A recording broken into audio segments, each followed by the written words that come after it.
Hello, welcome back students. I'm Mrs. Madhumita. Again, I'm with you all with the second part of your history chapter, Age of Industrialization.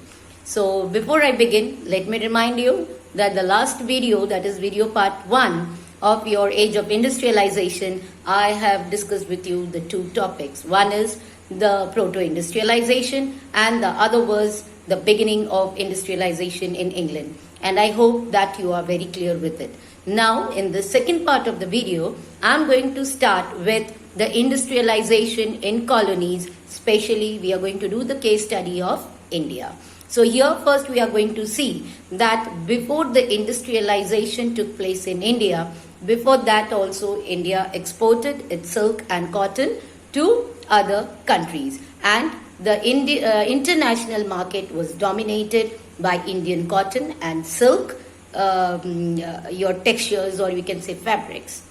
The finer variety of cotton from India was exported and it was in highly demand in the international market. Now, after this we are going to see that what was the effect on the Indian exporters after the control of the European trading companies came to India. So, what happened when the trading companies came to India from Europe and they started having control over it, the Indian export declined. Then many old trading centers which were very famous were also collapsed. Then the Indian bankers became bankrupt. Then the old ports of Surat and Hooghly declined, and in place of that the two new ports were established or grew. That was the Bombay and Kolkata. So here you can see I have put it down in points and I think it is quite clearly visible to you all. Here you can see I have mentioned continuation of the chapter Age of Industrialization, and here it is written part 2, and then I have written over here industrialization in colonies, that is especially we are taking the case study of India. And here I have put the things that before industrialization, India's silk and cotton were exported and it was highly in demand in the international market. And then what was the effect when the European traders, they got the control over the market. So these are your 5 points. I hope you all are able to see it. Clear? Okay. Now after this, what we are going to see. Earlier we have seen how did your trade guilds, that is the association of merchants, they played their role. Now here in India, when we are talking about, here also we are going to see the appointment of gomasters. In this chapter, remember the 3 important things. One is the trade guilds, the another one is the gomasters, and the third one which is going to come later after this explanation, that is about the jobbers. So here when I am talking about the appointment of gomasters, so the first very question is, who were gomasters? So the gomasters were the servants of East India Company, the paid servants of East India Company. They were assigned with some work, that is the company tried to eliminate the existing traders and establish a direct control over the weavers. So who were doing all this? This the gomasters were doing, and they were preventing the company weavers from dealing with other buyers, because here the gomasters, they were very strict and they were strictly following all the instructions given by the East India Company, and so they were not allowing the weavers or the craftsmen to deal with other traders in the country. And the system of advance payment also made the weavers to stick to this gomasters, because already they were taking in advance the payment, and after the production of the material they only had to hand it over to the gomasters. They were unable to hand it over to any other trader. And then came that the impact of the machine goods on the Indian market. So earlier you know that it was done by hand. And when it was done, it was in highly demand. And who demanded this all? The aristocratic families, then the elite families, they all were loved to put on the handmade goods. Now, when the machine goods came to India, what happened?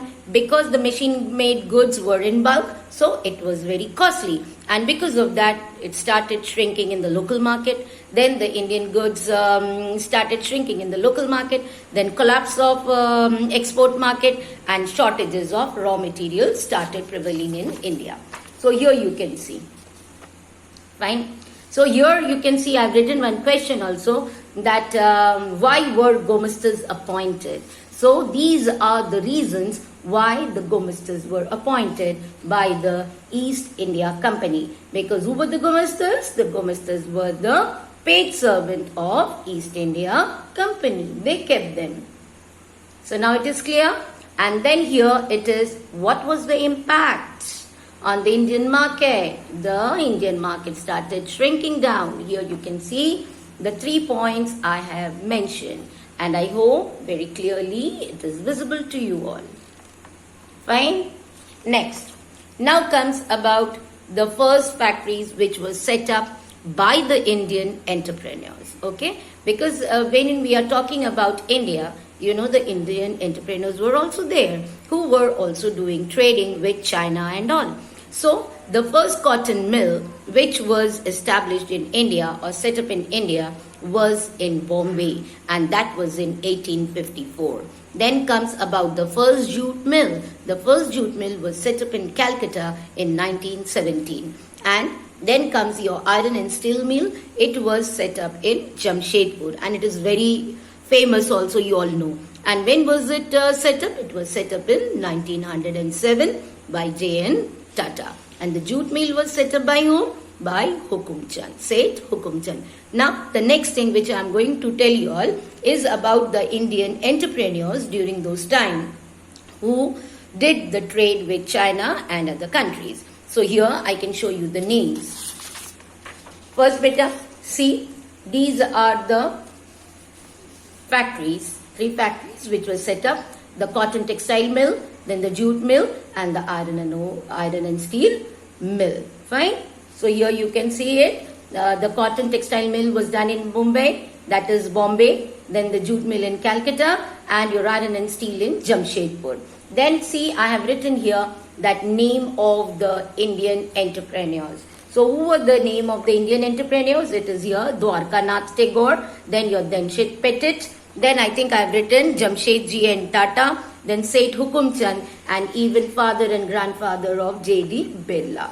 And here you can see I have written about the agencies. And which agencies? They were the European managing agencies. So the first one is Bird, Higler and Company. Then comes your Andrew Yule. And then comes your, I think it is written Jardine, Skinner and Company. So I think with this it is clear that the 3 first factories which were set up in India were in your Bombay, Kolkata and Jamshedpur. Then comes about the Indian entrepreneurs. It is also very important. You all should learn it by heart.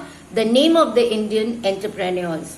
Here I have given you the list, and here the name of the 3 European agencies also which existed during that time in India. So with this it's over. Fine. Now comes about, I told you, first we have done trade guilds, then we have done about the Gomistas, and now it is about the jobbers. So who were these jobbers? They employed by the industrialists, okay? They were very old and trustworthy workers of the industries. They used to get the new recruitments. From where did they get the new recruitment? From the villages, okay? The people where they knew, maybe their relatives, maybe their family friends and all. They used to go to the villages and get the people from villages and assure them work in towns and cities. And they even help them in the times of crisis by helping them or providing them with money and shelter. Clear?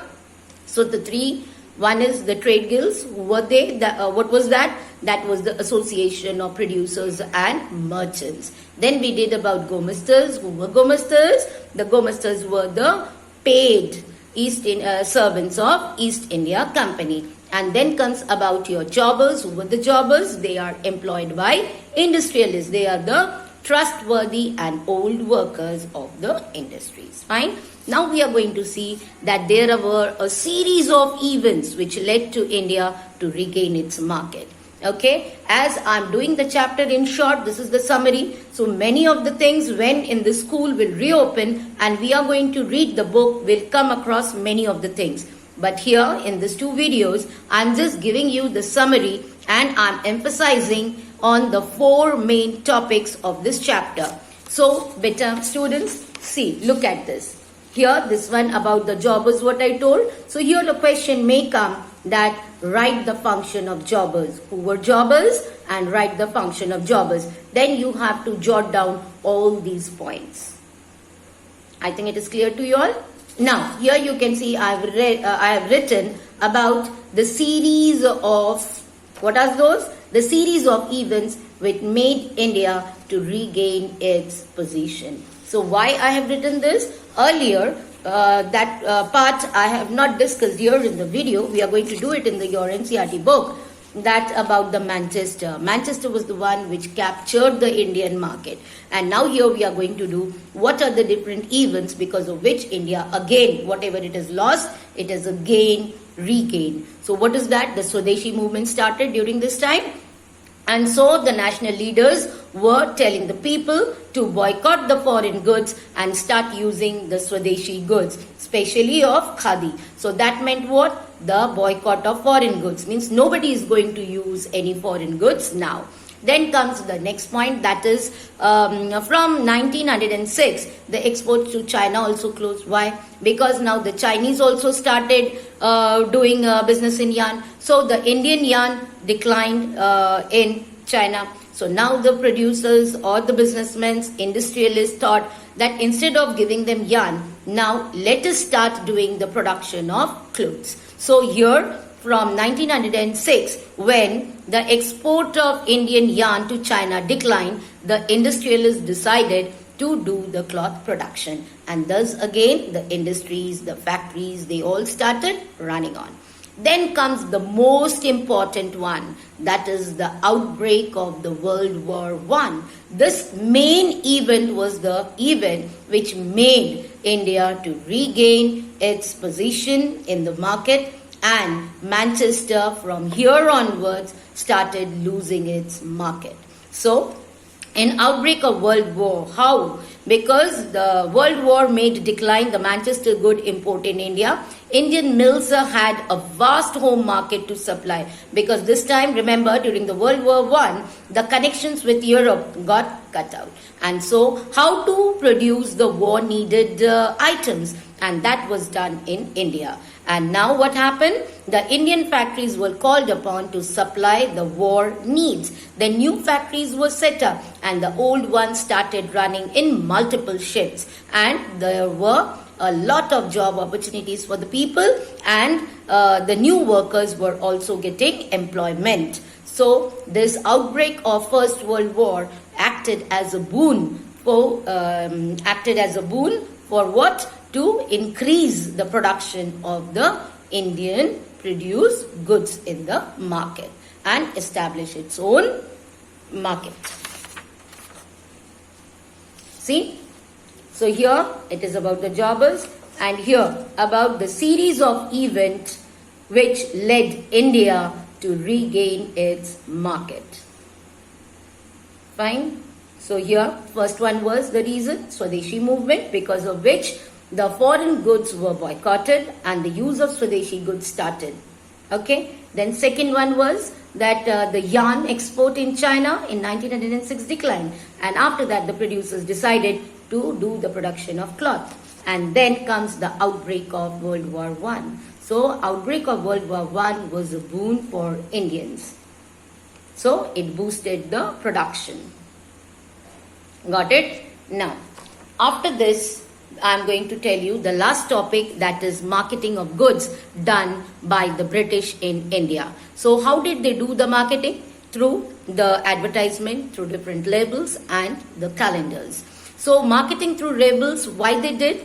Because here I am going to read it out to you all, what I have written.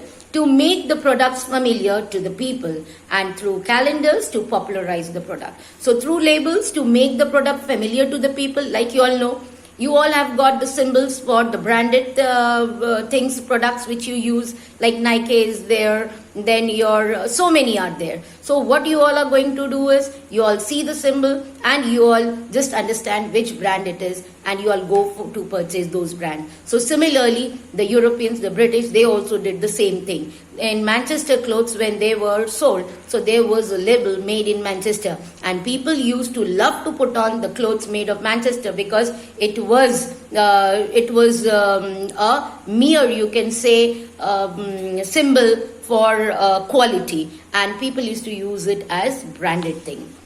And then we can see that calendars to popularize product. So to popularize product means, in calendars, if these photos were given, and every day the person is going to see the calendar and seeing that the products are going to get popularized, right? Now, through advertisement, the nationalist message were also clear and loud: to buy the Indian goods, to show love for the nation. And this also played a very important vehicle for spreading message for Swadeshi. And then comes through labels. Images of God and goddesses gave divine approval, because the images of God and goddess made people believe that yes, if this product I am going to purchase, then I am going to get the blessings of the divine, or the quality is very good. And that made the people to purchase more and more of those things. Then label of Manchester on clothes became a symbol of quality, which already I have told you. And then comes through calendars, figures of God used to sell new products. Images of Nawab and emperors also adorned them, also used as a medium of advertisement. So in the calendars, as I told you, it was a medium of advertisement. And so here in the calendars also, the images of Nawab and the emperors also adorned them. How? By showing some like soap and all, in that some royal symbols were there. So people also felt very good and proud that these things, these products I am using, on which the royal symbols are there. And so that also proved to be the best quality. And so these all things made people to purchase the commodities. So this is how the marketing was done in India during the time of industrialization by the British. So here you can see whatever I have read right now, I have jotted it down for you all. Here I have written, you can see that why it was done, the labeling, the calendars, and then here I have done that how the marketing was done. I think if I hold it back, you all will be able to see it. Now I think it is clear. It is written here in black, the headings, and the inner points I have written it in different colors, so that it will be visible for you all. Fine. Thank you, students.